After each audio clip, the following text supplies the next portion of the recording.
Well, we would put it in different words. I want all of me to be here.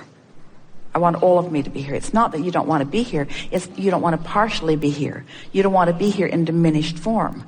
You don't want to be here as a less manifested version of who you are. You want all of you to be here.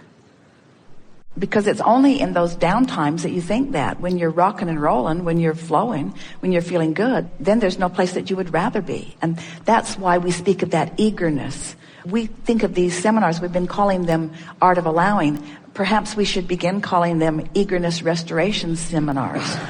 Because you came with eagerness because there was nothing that was muting it. You hadn't picked up things along your physical trail that you were using as vibrational reasons to disallow the fullness. Watch little kids and see their eagerness.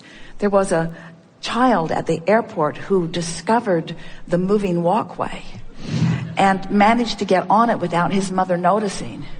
And so she's walking on normal ground while he's walking on the moving walkway, and she can't begin to keep up with him.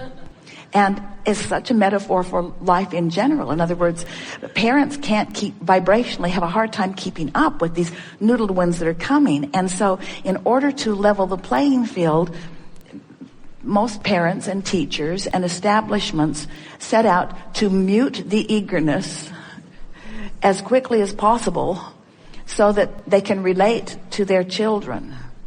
And we do everything we can to restore that eagerness at whatever stage of your life you're willing to begin to listen. So I don't know how to return myself to the eager person that I was born as. And not being there feels awful. In fact, it has felt so awful at times that I've wondered why even bother to come. And then some of my eagerness returns, and for a little while I know why I'm here, but I haven't been able to really sustain it. So I've sort of been moving with the tides and frankly feeling bad more than good more of the time. Yes. But because I'm determined, I don't quit, I don't give up, I keep trying. I keep feeling like if I could just get a handle on exactly what I'm trying to do, what my best plan of action is, that I could get around this, that I could figure it out. I can feel it, I just don't quite know what to do. It feels nebulous to me. It's real enough that I believe it's possible, but it doesn't come out and shine bright for me very often. And it's that bright, shining eagerness that I'm looking for. And viscerally, I remember it, but it's just not present often enough, and it's been long enough that it's just an inclination or an impulse with me, something that I haven't been able to really tangibly experience and manage. The reason it's soothing is because it's like poking at the problem still a little bit, but poking at it more generally rather than so specifically. So we're just going to stay there for a while and keep poking until your set point actually moves, and it has already. It did move. That's why we ask you the question, do you feel more soothed in this process? Now, part of the reason you feel more soothed is because we are validating stuff you've known. But another reason is because you can feel with everything that you are, because we are projecting with everything that we are, that we find no fault whatsoever with you standing for a while, short or long, in a state of lack of eagerness. Nothing has gone wrong. It's just the starting point of a journey. And it's so not just the early starting point of the journey, because you feel so powerfully what you want. It's laid out there in a really powerful way. And it just doesn't matter where you are. It just doesn't matter where you are. In fact, if you don't have a starting point of a journey, then you don't have the next thing that's more fun. In other words, this perception that we were talking about earlier, it's the movement, it's the motion, it's the leaving behind of the resistance and the picking up of the allowing that is so delicious about life. And we mean that so fervently that we want to say to you, we like it when you lose your connection because it's so fun getting it back. And every time you lose it, you put more rockets out there. And that's the process. Lose the connection. Ask for more, gain the connection, come into balance. Lose the connection, ask for more, gain the connection, come into balance. In other words, you never said, I'll go forth into a physical body and be bouncing off the wall eager. So that bouncing off the wall would be exhausting too. So You've launched these rockets. So now that all feels pretty good. So did you get the point? We hold no negative judgment about where you are at all. At all. Because it just doesn't matter, because everybody is where they are on their way to something that they like more. So who gets to be the giant judge in the sky that gets to say, oh, you should be further along? So when you try to find that place, as we find it, the reason that you feel this lightening up is because where you are doesn't matter. It doesn't matter no matter what. It doesn't matter no matter how big it is in relationship to where you want to be. And once you get that, then you really are free. Then you're free. So now let's get a little more specific.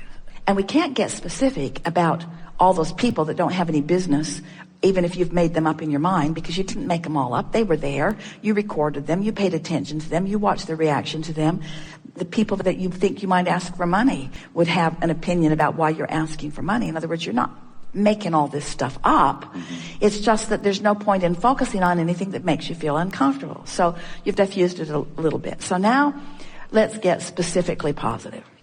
Just because we want to demonstrate to ourselves, we're speaking for you, I want to show myself that I can feel good without anything changing that I'm responding to other than my own thought. It's my changing thought that brings my emotional manifestational response, not the change of circumstances. It's the change of thought. So I like giving myself the label of someone who was born with eagerness. And I'm happy that I still have enough memory of that eagerness that I know something's off when I don't have it. That's a really good sign. My guidance system must be well intact. And these little buggers that I've been teaching for a while, they've been really good for me because they reminded me of what true eagerness is. And frankly, they made me jealous that I'd gone so far in the losing of my eagerness. Whenever I witness someone living something that I want to live, it can't help but help me realize that there's a vibrational distinction between where I am and where I really want to be. So a sort of wake-up call happens in that and help me to reestablish my desire for eagerness. Eagerness is an interesting thing. We're speaking from your point of view. Eagerness means frisky. It means clarity. It means glad to be alive. It means feeling good in my body. Eagerness is sort of a catch-all word, isn't it? Eagerness and well-being are sort of a synonymous sentiment. I want to be eager about life, which means I want to be up and ready for it. I want to be Johnny on the spot. I want to be at a clear place of rendezvousing. I want to be alive and ready. I want to be good at comebacks. I want to be really quick at conversation. I want to have good timing in traffic. I like moving in my body and have good time. I like being productive in my body. I like it that when I open the cupboard door and something falls out that I catch it. I really like being tuned in, tapped in, turned on. Is this feeling good to you? Yes. I would now like to describe that eagerness that I've been missing as the allowance of the full presence of my inner being within me in my moment in time. That's what eagerness is.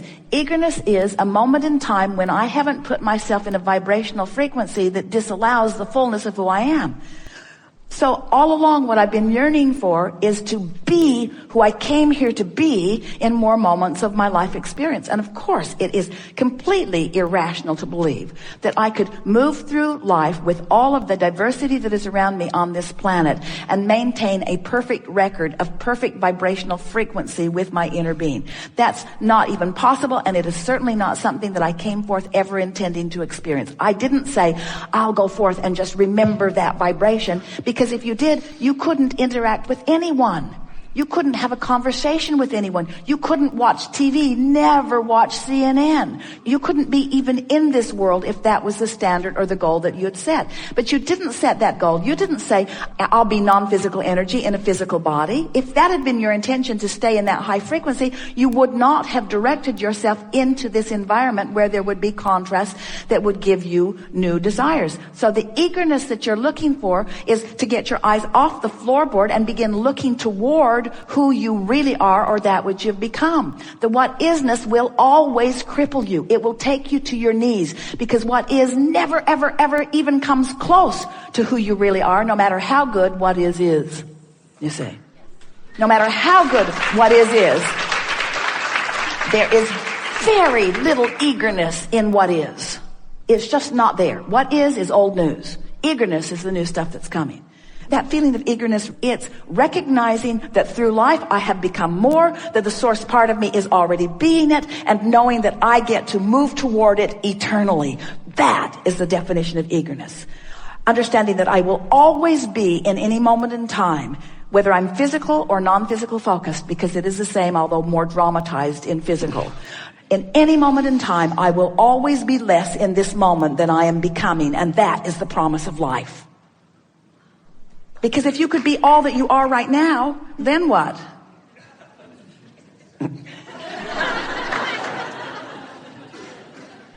I don't know, I don't feel all that eager.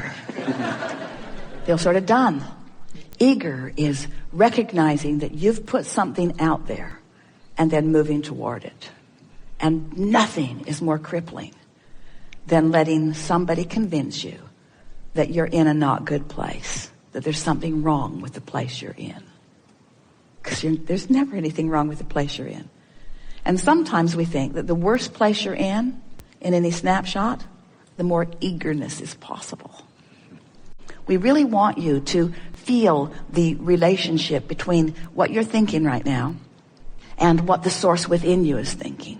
Because the source within you is the dominant part of you, and you can't get too far away from that frequency without feeling the self-inflicted, self-imposed, self-focused distraction or self-focused resistance to the fullness of who you are. And we know you all live for those moments that you call those highs. You live for those moments. You so want to go to a movie that gives you that lift, or find a lover that gives you that lift, or have a moment that gives you that lift. In fact, every single thing that every one of you wants, no matter what it is, whether it's a material object or a state of being or a moment. Esther was really irritated on the airplane for a moment because she watched almost an entire movie before the plane landed. And right at the end, right at the triumphant end, when everything was going to come into alignment and everything was going to work out just the way she had wanted it to through the whole movie, the little screen went up into the ceiling of the airplane, and Esther said, "No! What's wrong with this picture? I want to get to that good thing."